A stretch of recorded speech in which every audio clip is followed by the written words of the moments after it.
भारत के कई राज्यों में इस साल प्री मॉनसून सीजन की शुरुआत में सामान्य से अधिक वर्षा रिकॉर्ड की गई है। लेकिन ये कहावत एक कहावत है, का वर्षा जब कृषि सुखाने। हालांकि ये कहावत यहाँ पर बहुत ज़्यादा सटीक नहीं बैठेगी। ये आमतौर पर अगर हम इसे मानसून के सीज़न में जो 2023 में बीता है उससे संदर्भित करें तो जिस तरह की बारिश हमें अगस्त और सितंबर में देखने को मिली थी, कम बारिश हुई थी, और उसके बाद या फिर जुलाई और जून की बारिश को कंपेयर करें, जून में मानसून कमज़ोर रहा था और जुलाई में बहुत ज़्यादा बारिश हुई थी, तो उन जगहों पर काफ़ी रिलेवेंट होता है। लेकिन यहाँ पर भी इसका संदर्भ इसलिए मैंने लिया क्योंकि भारत में जब क्लाइमेट चेंज का असर अब मौसम के पूरे साइकिल पर दिखाई देने लगा है, तो उसका खेती पर असर पड़ने लगा है। कभी समय से पहले तो कभी समय के बाद बरसात हो रही है, समय से पहले तो समय से बाद सर्दी पड़ रही है, गर्मी का समय बहुत बढ़ रहा है। चुनौतियां, चैलेंजेस किसानों के लिए, खेती के लिए, पूरी पूरी जो एग्री इकोनॉमी है, भारत की कृषि अर्थव्यवस्था है, इसके पूरे इकोसिस्टम के लिए चुनौतियां बहुत ज़्यादा बढ़ गई हैं। वैसे गर्मी बहुत ज़्यादा पड़ेगी, बारिश बहुत कम होगी, या सर्दी बहुत ज़्यादा पड़ेगी, ओले गिरेंगे, इससे हम और आप जैसे तमाम लोग प्रभावित होंगे। लेकिन सीधे तौर पर अगर ये कहीं पर हिट करेगी तो वो होगा किसान। नमस्कार, स्वागत है आपका किसान तक चैनल पर। आप देख रहे हैं ये वीडियो मौसम पूर्वानुमान का। मैं हूं देवेंद्र त्रिपाठी। और किसान भाइयों, आगे बढ़ूं, अगले 10-15 दिनों की रूपरेखा आपके सामने रखने की कोशिश करूं। उससे पहले आपको बता दूं कि भारत के इस सीजन में, भारत के अधिकांश इलाकों में इस प्री मानसून सीजन में 1 मार्च से जिसकी शुरुआत हुई है, इस दौरान तकरीबन 8 मार्च के बीच में सामान्य से अधिक बारिश रिकॉर्ड की गई है। आंकड़े अगर पूरे भारत के देखें तो सामान्य से 133% अधिक वर्षा दर्ज की गई है। भारत के बहुत सारे इलाके ऐसे होते हैं इस दौरान जहां पर बारिश नहीं होती है या ना के बराबर होती है। अगर उसे नंबर ऑफ मिलीमीटर में देखेंगे, यानी कितनी मिलीमीटर बारिश होती है, तब अंतर आपको समझ में आएगा।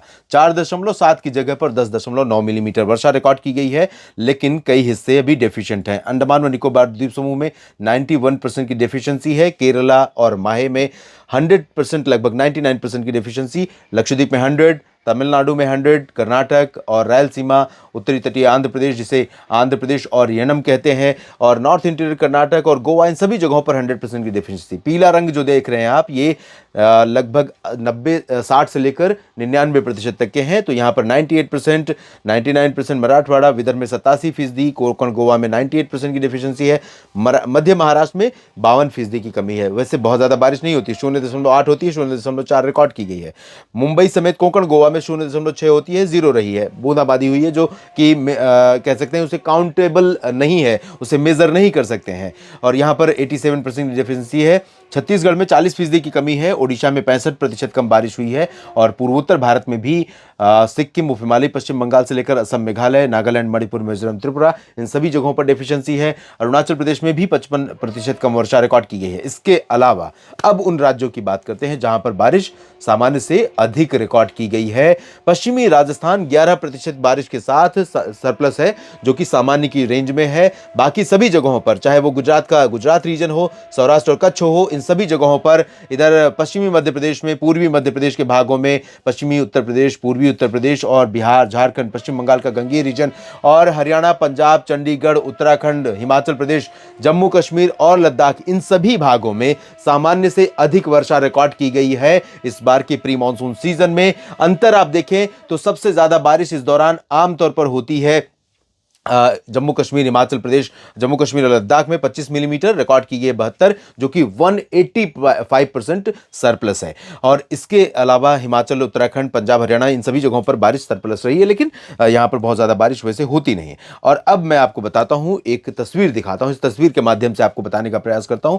ये 12 मार्च की तस्वीर है, 12 मार्च का प्रोजेक्शन है, क्योंकि पश्चिम से WD आ रहा है। 10 मार्च को उसका असर भारत के पहाड़ों पर दिखाई पड़ेगा। और उसके बाद मैदानी इलाकों पर भी कई हिस्सों में मौसम बदल जाएगा। अभी ठंडी हवाएं चल रही हैं। आज 8 मार्च है जिस दिन ये वीडियो आप देख रहे हैं, और 8 मार्च को जब ये वीडियो आप देख रहे हैं उस दौरान 8 और 9 मार्च को उत्तर भारत में पंजाब से लेकर पूरब में बिहार तक और मध्य में मध्य प्रदेश तथा छत्तीसगढ़ और उड़ीसा के उत्तरी भागों तक, यानी कि ये जो रीजन है इन सभी भागों में उत्तर पश्चिमी दिशा की ठंडी और शुष्क हवाएं लगातार चल रही हैं या चलती रहेंगी। और इन हवाओं के बदौलत दिन का तापमान सामान्य की रेंज में पहुंच तो जाएगा धूप तेज होने की वजह से, लेकिन ठंडक में हवा में ठंडक बने होने के कारण ये तापमान, बढ़ता हुआ तापमान अभी परेशान नहीं करेगा। न्यूनतम तापमान अभी बिलो नॉर्मल रहेगा ज़्यादातर जगहों पर, और ये परेशान करेगा क्योंकि मौसम में सर्दी जितनी इस समय आप उम्मीद करते हैं उससे ज़्यादा आपको पड़ रही है। लेकिन 10 मार्च से मौसम पूरी तरह बदल जाएगा जब ये सिस्टम भारत के करीब पहुंच जाएगा, और ये है 12 मार्च की 10 मार्च से हवा ही बदलेगी और पहाड़ों पर कुछ गतिविधि शुरू होगी जम्मू कश्मीर और हिमाचल तथा गिलगित बाल्टिस्तान, मुजफ्फराबाद और लद्दाख में। लेकिन 12 मार्च को जब सर्कुलेशन भी यहां पर स्ट्रांग बनेगा तब काफी कुछ बदल जाएगा।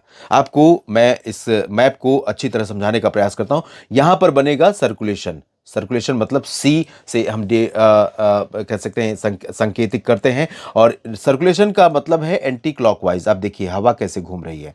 ये हवा जो घूम रही है, ये नमी जो पश्चिम से लेकर आ रही है वो भारत के ऊपर यहाँ पर थ्रो कर रही है, और साथ ही साथ यहाँ पर ये जो अरब सागर की नमी है ये भी यहाँ पर पहुँचेगी, और इसके माध्यम आगे आने के बाद देखिए यहाँ पर हवा का रुख अलग हो रहा है। ये देखिए, ये हवा जो इधर जा रही है, ये हवा ऊपर की तरफ होते हुए फीड करना शुरू करेगी मैदानी इलाकों को। तो जो अरब सागर या पश्चिमी क्षेत्रों की तरफ से नमी आ रही है, या बंगाल की खाड़ी की तरफ से जो नमी वाली हवाएं यहाँ पर उठना शुरू करेंगी, नमी वाली हवाएं इस तरह से आप देख सकते हैं यहाँ पर सर्कुलेशन ज़रूर होगा, लेकिन ये एंटी साइक्लोनिक सर्कुलेशन होगा। एंटी साइक्लोनिक सर्कुलेशन क्या होता है? क्लॉकवाइज होता है, और ये क्लॉकवाइज सर्कुलेशन इस तरह से घूमेगा और इस तरह से अभी भी बना हुआ है, अभी भी बना हुआ है, और ये आने वाले समय में और प्रोमिनेंट हो जाएगा। ये रही हवा, और हवा जब यहाँ पर लैंड के ऊपर पहुँचेगी, ऊपर की तरफ बढ़ना शुरू करेगी और इसका इंटरेक्शन होगा पश्चिमी वाली हवाओं से, तो यहाँ पर न सिर्फ ओडिशा और पश्चिम बंगाल पर और उत्तरी तटीय आंध्र प्रदेश पर, बल्कि छत्तीसगढ़ और महाराष्ट्र, पूर्वी मध्य प्रदेश और झारखंड, इन सभी भागों पर क्लाउड फॉर्मेशन होना शुरू होगा, और कुछ बादल राजस्थान, पंजाब, हरियाणा, गुजरात और दिल्ली, उत्तर प्रदेश के ऊपर भी बनेंगे, क्योंकि फीडिंग अच्छी खासी होती रहेगी। इसके अलावा अगर आप यहाँ पर देखें जो सिस्टम पश्चिम से आ रहा है, तो उसका जो पैच है, उसका जो पैच अगर पूरा उसी पोटेंशियल में, इसी एनर्जी में भारत के ऊपर ये पहुंचता है पैच, तो भारत में कश्मीर से लेकर हिमाचल और उत्तराखंड, साथ ही साथ पंजाब, हरियाणा, दिल्ली, राजस्थान और गुजरात, महाराष्ट्र तक इसका असर दिखाई पड़ेगा। लेकिन ऐसा है नहीं, क्योंकि इसकी जो पोटेंशियल है वो निश्चित तौर पर काफी ज्यादा है, लेकिन इसके बावजूद किसान भाइयों, ये सिस्टम यहां पर भी तो बारिश देगा। जितना उसके पास माल है, कह सकते हैं कि ये लुटाता हुआ चलेगा, तो लुटाता हुआ चलेगा तो ईरान, अफगानिस्तान और पाकिस्तान को लुटाएगा। उसके बाद भारत के ऊपर जब पहुंचेगा तो इसके पास उतना ज़्यादा मात्रा में बारिश की मौजूदगी, या कहें कि नमी की मौजूदगी इस क्लाउड में उतनी ज़्यादा नहीं रहेगी। लेकिन इसके बावजूद यहाँ से पैच बनना शुरू होगा, इधर से पैच बनेगा जो ओडिशा, झारखंड, पश्चिम बंगाल और पूर्वी उत्तर प्रदेश से लेकर मध्य प्रदेश के महाराष्ट्र के विदर्भ, मध्य प्रदेश के पूर्वी रीजन में और उत्तर प्रदेश के तमाम इलाकों में, और इधर वाला जो पैच रहेगा वो पंजाब, हरियाणा और राजस्थान के पश्चिमी भागों की तरफ से बादलों को लेकर आएगा। तो दोनों तरफ से यहाँ पर पैच इकट्ठा होंगे, और ऐसे में पंजाब, हरियाणा, दिल्ली और आसपास के इलाकों में 13 और 14 मार्च को कुछ संभावना बन सकती है। 13 से 15 मार्च के बीच में कुछ संभावना बन सकती है। हालांकि बहुत ज्यादा थ्रेट अभी यहां पर मैदानी इलाकों में बारिश या हैवी हेल स्टॉर्म, जो कि पिछले दिनों आपने देखा था मार्च के शुरुआती समय में, उतनी संभावना या उतनी आशंका नहीं है। लेकिन फिर भी रिस्क है। पहाड़ों पर हिमाचल और जम्मू कश्मीर से लेकर उत्तराखंड के निचले इलाकों में 12 मार्च से ही ओलावृष्टि, बारिश और बर्फबारी की संभावना रहेगी। तो इसका असर तो अभी नीचे बाद में पहुंचेगा ठंडी हवाओं के साथ तापमान में गिरावट के रूप में, लेकिन 12 मार्च से बादल यहां बढ़ने शुरू होंगे, इधर से बढ़ने शुरू होंगे। 13 मार्च को ये बादल पंजाब के पूर्वी रीजन, हरियाणा के पूर्वी रीजन, उत्तर प्रदेश पर होंगे, और ओडिशा से लेकर इधर बिहार तक बादल और बढ़ जाएंगे।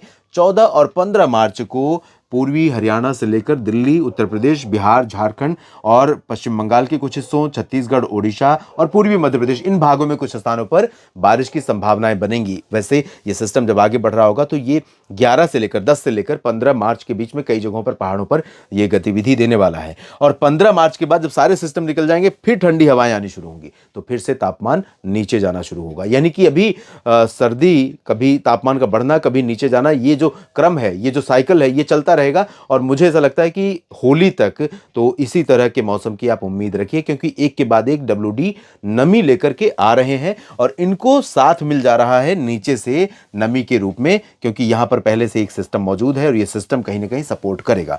इधर पूर्वोत्तर भारत में फिलहाल बहुत ज्यादा उम्मीदें नहीं है, लेकिन कुछ इलाकों में अगले 10 दिनों के दौरान संभावना रहेगी। दक्षिण भारत में भी तमिलनाडु और आंध्र प्रदेश के तटों से लेकर केरल के तटों तक, इन इलाकों में, कुछ इलाकों में ऑन एंड ऑफ बारिश होती रहेगी। एक ओवरव्यू अगले 10 दिनों का देख लेते हैं यहां पर। तो यहां पर अगले 10 दिनों के दौरान ये जो पंजाब हरियाणा का रीजन दिख रहा है, उत्तरी इलाका, यहां पर संभावना रहेगी। उत्तर प्रदेश, बिहार, झारखंड, पश्चिम बंगाल, ओडिशा, छत्तीसगढ़, मध्य प्रदेश, यहां पर यह प्रोजेक्ट नहीं कर रहा है सिस्टम।